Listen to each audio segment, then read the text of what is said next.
Baltibalt !» La voix avait résonné dans le laboratoire. Tirnaël ne s'attarda pas et en sortit par un trou percé à l'arrière du bâtiment. L'elfe nain chassa une larme de ses yeux. « Comment ai-je pu faire ça ?» pensa-t-il.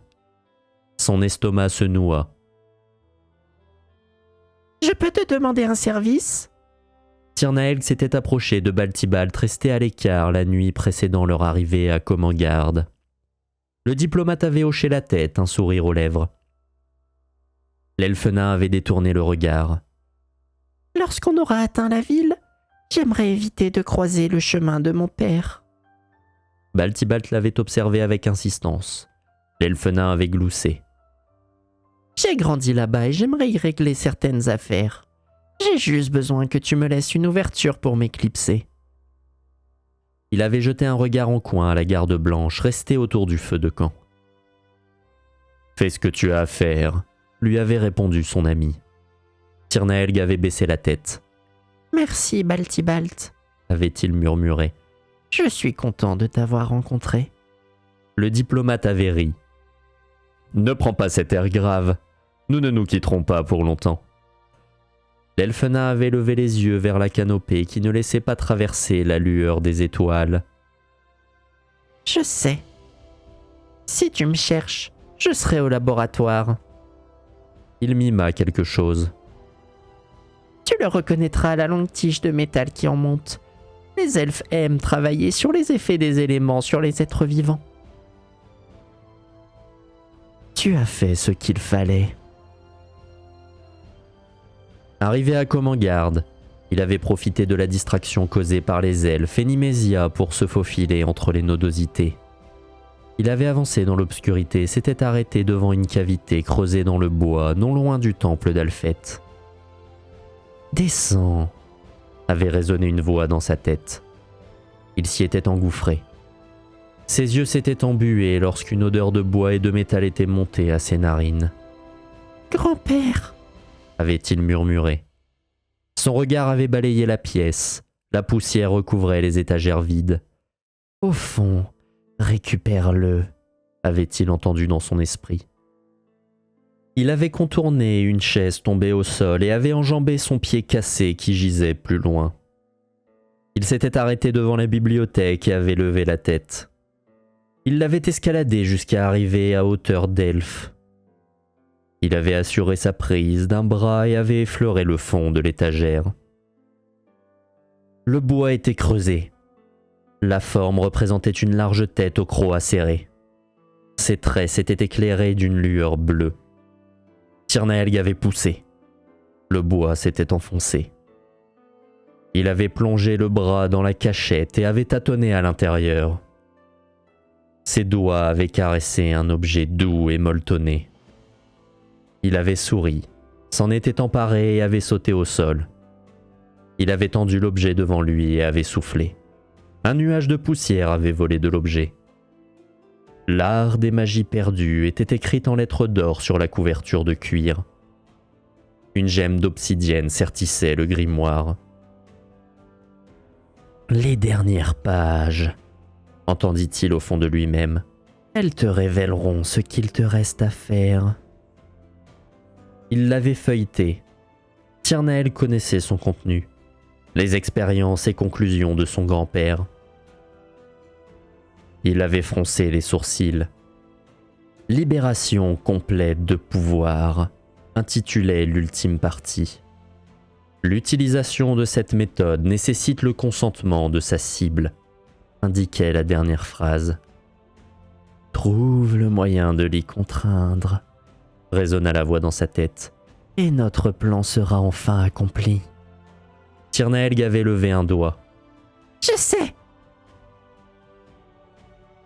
Accumule la puissance de malédiction. Dis à ton ami de te rejoindre au laboratoire. C'est là que tout se terminera, avait prévenu la voix dans son esprit. Des cuves l'entouraient de part et d'autre de la pièce. La nuit avait dû tomber à l'extérieur puisque personne ne se trouvait à l'intérieur. Il avait béni l'absence de porte dans cette ville, ce qui lui avait permis d'entrer sans problème. La méfiance des elfes envers les autres races les rend bien trop naïfs envers les leurs, avait-il toujours pensé. Entre ces parois de verre flottaient diverses créatures informes. Des amas de chair sans ossature, des êtres aux membres surnuméraires ou des yeux agglutinés par une matrice visqueuse frappèrent l'elfe nain. Ses pas l'avaient conduit devant une cuve qui faisait 3 fois sa taille. Il n'avait pas de visage. Ses membres émaciés étaient trop longs.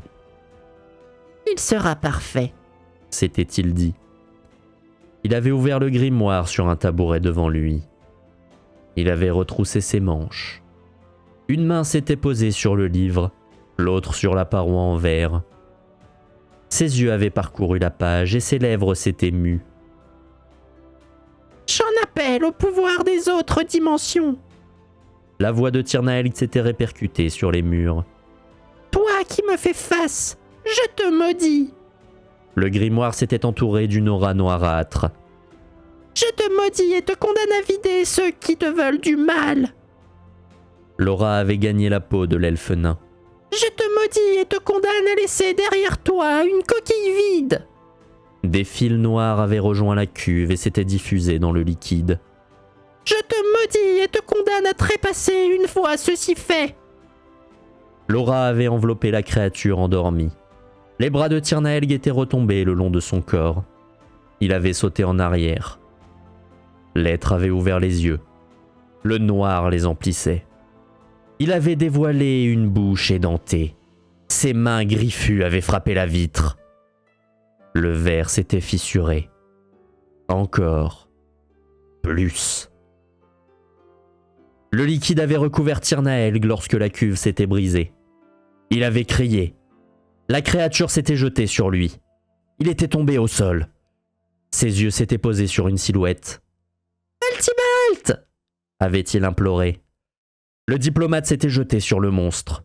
Tirnaelg avait dégainé le cube à l'instant où les 2 corps s'étaient rencontrés. Le déchaînement de la puissance de malédiction et de Baltibalt avait manqué de lui faire lâcher l'artefact. Il l'avait empoigné à 2 mains. Une déflagration avait retenti. Le calme était retombé. Il avait peiné à se redresser. Ses bras étaient engourdis. Il avait levé la tête. Face à lui, le corps du diplomate s'était transformé en pierre. La créature gisait au sol. « Pardonne-moi, mon ami !»« Achève ce que tu as commencé. Utilise ce pouvoir pour en finir une bonne fois pour toutes. » L'elfe nain longeait les parois extérieures de la ville. Il s'engouffra dans la racine par laquelle ils étaient arrivés quelques heures plus tôt. Il courait presque lorsqu'il atteignit l'extrémité du tunnel. Le bois s'écarta devant lui et l'air froid mordit sa peau. Il tomba à genoux dans la boue. La pluie coulait à grosses gouttes sur son dos. Il sanglota à chaudes larmes. « Conduis-moi aux plaines fumantes, au miroir de la multiplicité, et libère-moi », résonna la voix de son grand-père dans son esprit. La pluie avait cessé. Il sécha ses joues d'un revers de la main qui le trempa encore plus.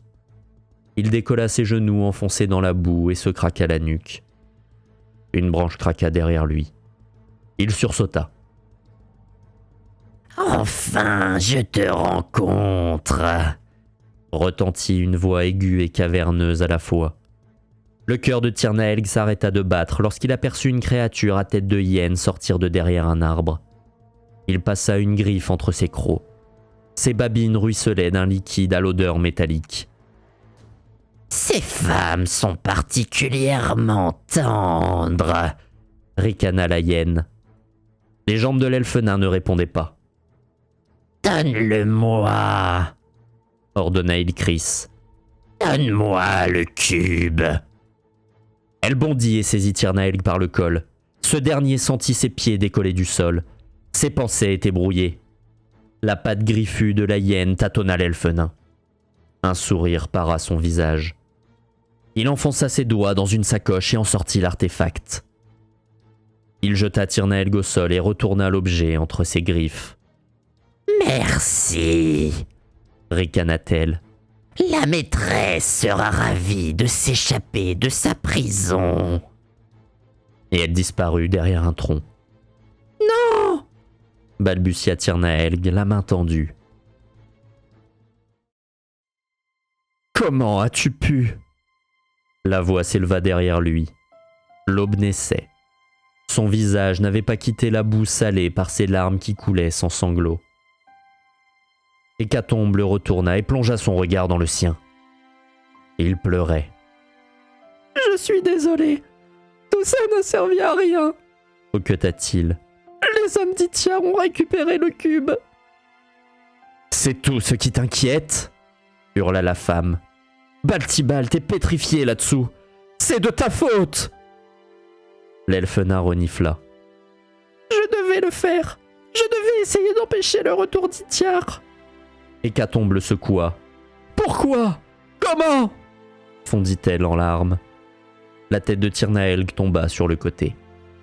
Mon grand-père connaît le moyen de détruire le portail. Commença-t-il. Quel rapport avec Baltibalt? Le coupa-t-elle. Son pouvoir, le pouvoir de malédiction, l'être qui l'habite devait permettre à mon grand-père de revenir pour arrêter tout ceci. Hécatombe recula. Tu es fou! Tirnaelg glissa sa main à sa ceinture. Mon grand-père est enfermé dans cette dague, tendit-il. C'est lui qui m'a toujours montré le droit chemin. Il s'y est enfermé pour être là le jour où j'aurais besoin de lui. Baltibalt n'était que le moyen de le faire revenir grâce à sa puissance, grâce au cube. C'est lui qui avait appris son existence avant de disparaître. C'est lui qui avait tout prévu. La respiration d'Hécatombe s'était arrêtée. Elle s'empara de la dague. Mais j'ai échoué dans ma seule tâche. J'ai perdu le cube et Itchar va revenir. Mon grand-père ne pourra pas l'en empêcher. Toute lueur avait quitté les yeux de la femme. Quoi qu'il advienne, tu ne seras pas là pour le voir. Une douleur lacéra ses côtes. Hécatombe tourna la dague enfoncée à l'intérieur de l'elfe nain et la retira d'un coup sec. Un filet de sang s'écoula de la commissure de ses lèvres. Il hoqueta. Nous n'étions pas obligés d'en arriver là si tu avais été sincère. Elle se retourna et s'enfonça dans le tronc duquel elle était arrivée. Une larme roula sur sa joue et toucha le sol en même temps qu'une goutte de sang. Elle essuya la lame de la dague contre son avant-bras.